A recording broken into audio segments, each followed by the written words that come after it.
are happy to have here with us the President of the United States, Donald Trump. It's so great to have you back here, sir. Thank you for joining us. Well, thank you, Rush, very much. Okay, I have had a lot of people say to me, they're reacting to the media reaction of the action we took, that you took, against the Quds Force commander in Iran. Mr. President, people are being scared to death. Their kids are being scared to death out of their minds that somehow this is going to start World War III, that we are now more unsafe than we have ever been. Could you explain to people why what you've done here makes us safer, why it was necessary, and why what we did was right? Well, this should have been done for the last 15 to 20 years. Him in particular. He was their real military leader. He's a terrorist. He was designated a terrorist by President Obama. And then Obama did nothing about it except give them $150 billion and even more incredibly, $1.8 billion in cash. You hear me talking about that all the time, and you talk about it all the time. He gave him all this money. He never wanted to do anything about it. President Bush should have taken him out. He is responsible for the IEDs. Those are the roadside bombs and bombs that blow up all over the place. And then the sister, which is the big one, the big version that actually knocks out tanks and kills everybody within earshot. A really horrible weapon. He's responsible for all those incredible young people over at Walter Reed, where they do such a great job, by the way, and where they lose their arms and their legs. And all. He gave so much of that technology. Much of that stuff was made in Iran. And he should have been taken out a long time ago. And we had a shot at it, and we took him out. And we're a lot safer now because of it. Now, we'll see what happens. We'll see what the response is, if any. But you've seen what I said our response will be. Well, yeah. Our country is a lot safer, Rush. They said they got 21 targets they're looking at, and you came back and said, fine, I got 52 of yours. I don't think that they are accustomed to a president like you, sir. I mean, you just mentioned it. Obama basically appeased them. Obama worked with this guy on the Iranian nuclear deal. What I mean, a lot of things have to surprise you when you assumed office and found out some things been done previously in policy. What was the purpose of American policy with Iran prior to your presidency? I don't think they had a purpose. I don't think they knew what was happening. Why did they give him $150 billion, much of it going back into terror? And you look at what's happening. When I first came into office, I went to the Pentagon, and they showed me 18 sites of confliction, meaning conflict over there. And every one of them was started by Iran. Either they're soldiers or they paid for soldiers for hire. And I have no idea what they tried to do with appeasement. And I can tell you the Logan Act, if there was ever an act that should have been used, they should have looked at the Obama administration and John Kerry, the Logan Act, because what he was doing with Iran and the relationship that they built up and the things that he said, I would certainly love to see that be looked at, because I think John Kerry was personally, I think he was advising them. I think that the Obama administration was just letting them get away with murder, in the true sense murder. And, you know, right after they made the deal, it wasn't like they were respected. They treated the United States worse than ever before. In fact, I said at least give him a little respect, because they got worse. They actually got more hostile. They took the $150 billion and they took the $1.8 billion in cash, and they got worse. And if you remember, right before the payment was made, they took 10 sailors and they humiliated those sailors, and they humiliated our country with the sailors down on their knees. And the only reason they released them was they wanted their first payment. It was just before the payment. If they had taken them after they got the money, they would have never released them. They'd be there now. Well, they wouldn't be there now with me, but they would be there for a long period of time. But you remember the 10 sailors that were 15 feet across the line. Probably they weren't. They don't even know if they were in Iranian waters. But they said they were slightly in Iranian waters, so they humiliated them. But they released them because the money was due the following day. And they said, oh, we don't want to, hey, why should they turn down $150 billion over the 10 sailors? But they humiliated those sailors in our country. Well, he also lifted sanctions on Soleimani as part of the Iran deal, and it looks like to me anyway, that that administration looked at building Iran up as some way stabilizing the region, as though Israel's not the good guys, as though we're not the good guys, that Iran needs to be made stronger. This is what they believed. Otherwise, that whole region is kind of a tinderbox. But the thing that really is true about this is the Middle East has changed in priority because of the massive improvements made in domestic energy in the United States. We're no longer dependent on that region. Right. Well, it's right. And one of the things that changed, I know you talk about it, if you go back 10 years or 8 years or maybe even 5 years, Israel was the king of the Congress, right? Our Congress protected Israel and fought for Israel. Now you look at the way the Democrats in Congress are treating, where you have AOC and you have Tlaib and you have Omar, and they are actually, anti-Semitic. They are totally against Israel. The things that they've said, you go back to the past and you look at the things that they've said about Israel and Jewish people. It's incredible. 10 years ago, that would have been unacceptable. Nobody could have even believed it. I still can't believe it. I'm a little bit old-fashioned, right, in that sense, because I've grown up and there was always great protection and reverence for Israel. And now it's the opposite. In the Democrats, it's almost a negative. They're going out, and what they do for Tlaib and what they do for Omar, Representative Omar, Minnesota, and AOC, I think it's incredible the way they talk about Israel. It just was unthinkable to do that 10 years ago and sooner. I actually think that you've had a role in driving them even more insane than they were. And let me give you some evidence. Let's go back to the day you came down the escalator and announced your candidacy. You announced the slogan, "Make America Great Again," and all of a sudden, "Make America Great Again" becomes some wildly controversial prospect. And I'm asking myself, what in the world is controversial at all? How can anybody disagree with America being great, becoming great, remaining great? And yet it was. How do you explain that? Well, politics has changed a lot over the last couple of years. For instance, I want low taxes. They want to raise your taxes. How do you think that works? I couldn't win as a politician. I don't think Abe Lincoln could win as a politician. Borders. They want open borders. When you see the people that we're sending back and we're capturing now at record levels, these are, in many cases, they're murderers and they're people, they're drug dealers, and it's incredible. They want open borders. That means all of these people are going to be pouring in, and of course, good ones will come in too, but you have tremendous numbers of really bad people, including murderers and rapists and others. They want open borders. They want sanctuary cities. They don't want a strong military based on everything. I mean, we have to fight like crazy to get the strong military, and we have to give up things that we wouldn't give up if we had the House, as an example, if we were able to have enough. We've always needed their vote because it was always very close. In fact, the first 2 years, we had a very, tiny majority, so we always needed their votes. But when you see they want higher taxes, right? They want much more regulation. I cut regulations more than any president in history by far, even though they were there for 4 and 8 years, and in one case more than that.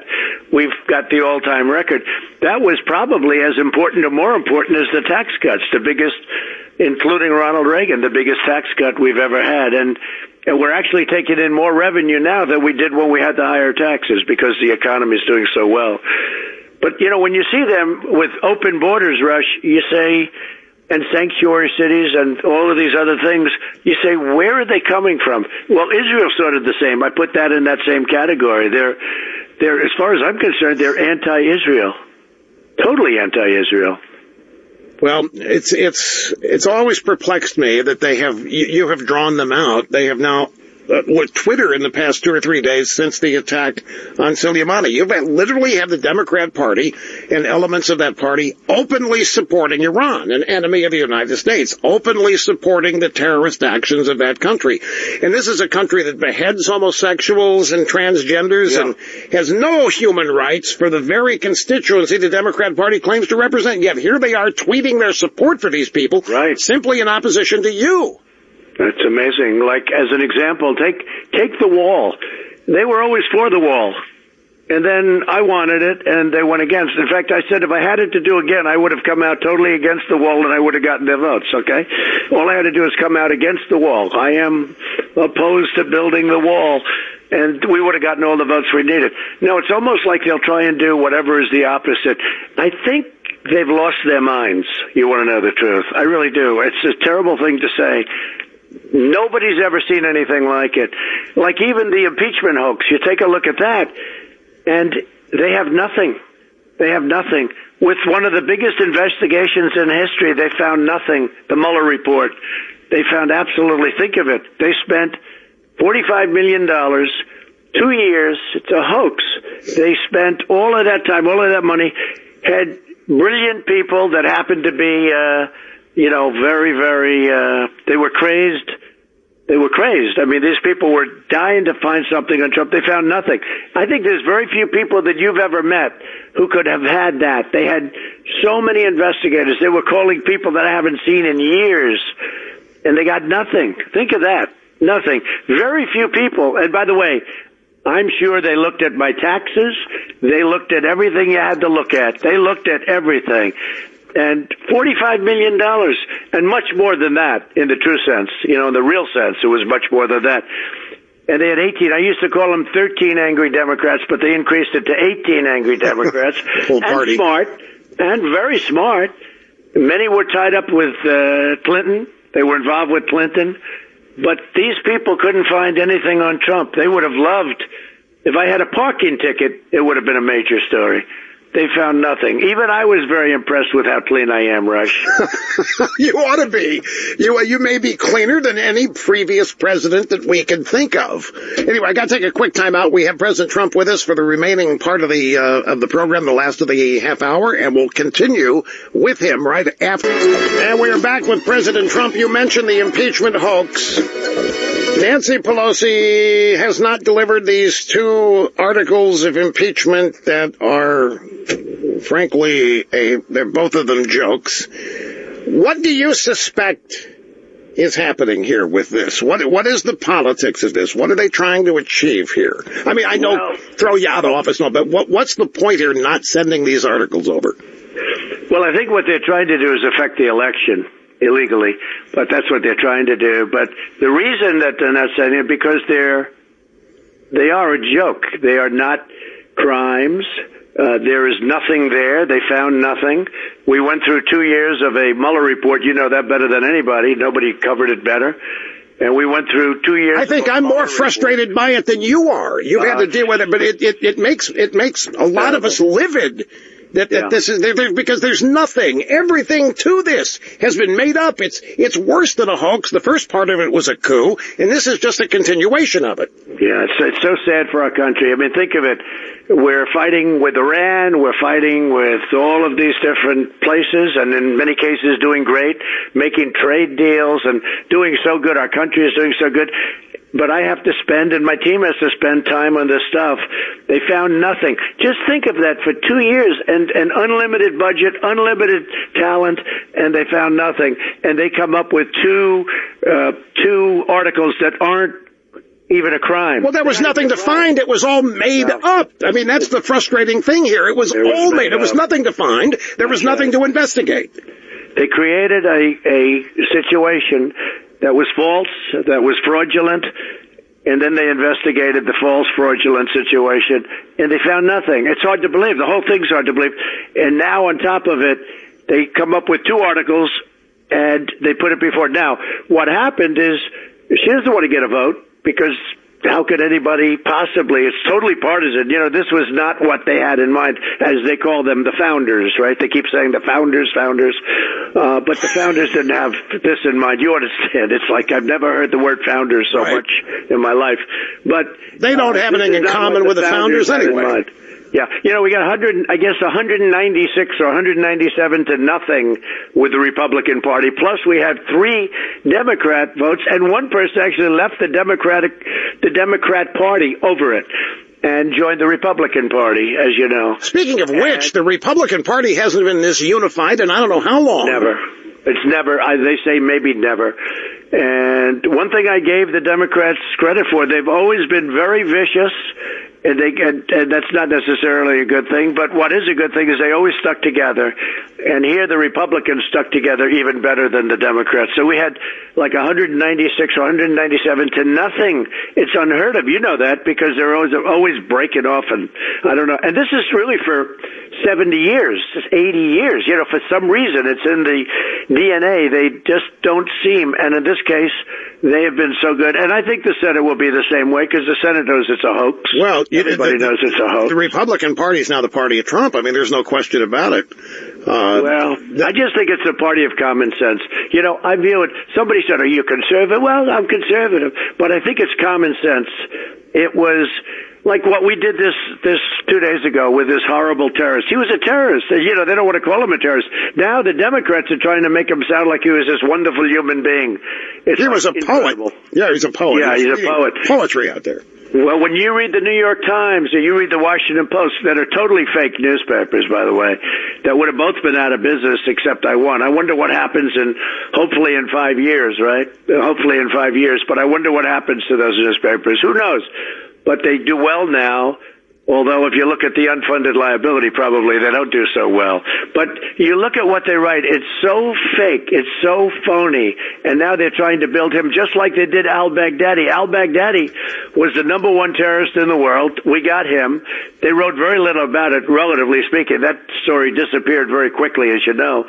But they tried to build him up into a relatively wonderful man. He was a total bad guy. Yeah. He founded ISIS. He was doing it again. He was trying to do it again. You know, I wiped out ISIS during our administration. We wiped out the entire caliphate, 100% of the caliphate, and we wiped him out. And, you know, got little credit. But our people know that we did it, Rush, because of people like you and Sean Hannity and Mark Levin and so many others. Your friends at Fox and Friends in the morning are so good. You know, people are getting it. They really get it. And because of social media and my Twitter. Without Twitter, I think would be lost. We wouldn't be able to get the truth out. Yeah, that's a good point. People still say to me, you need to ask him to stop tweeting so much. I tell him, look, it's the only way he can get his message out. And it's not a negative at all. People say he needs to dial back the drama, needs to dial back the chaos. I disagree with that. I think you're doing exactly what you have to do given the circumstances presented to you. Well, I wish I didn't have to do it. I wish we had legitimate newspaper and legitimate media. We don't. I mean, it's much of it is really, I call it corrupt. It's the corrupt media. And you know, it's very interesting. You understand this better than anybody.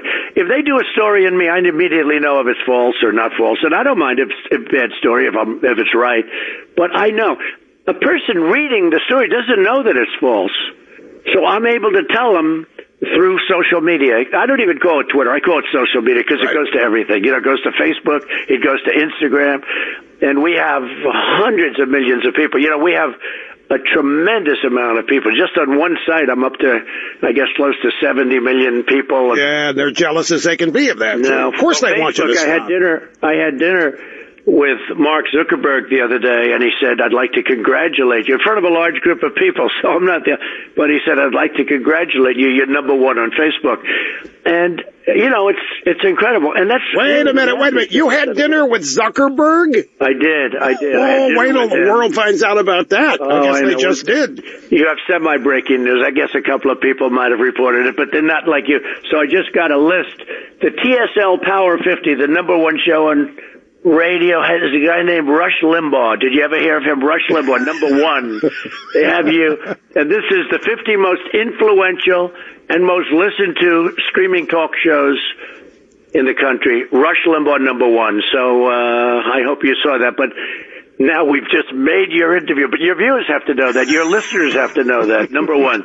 Great job. Thank you, sir. And your timing is impeccable. You're a broadcast specialist from The Apprentice and so forth, and you've right up to the break here. I can't thank you enough for this. I wish we had even more time. People love you, sir, well, and they are grateful, and they know that you still are focused on them, that you're still implementing the agenda that you ran up. I love them. They know that, too. Thank you so much for your time, and have a great, great rest of this day and year. Hope it's the greatest year of your life, sir. Thank you.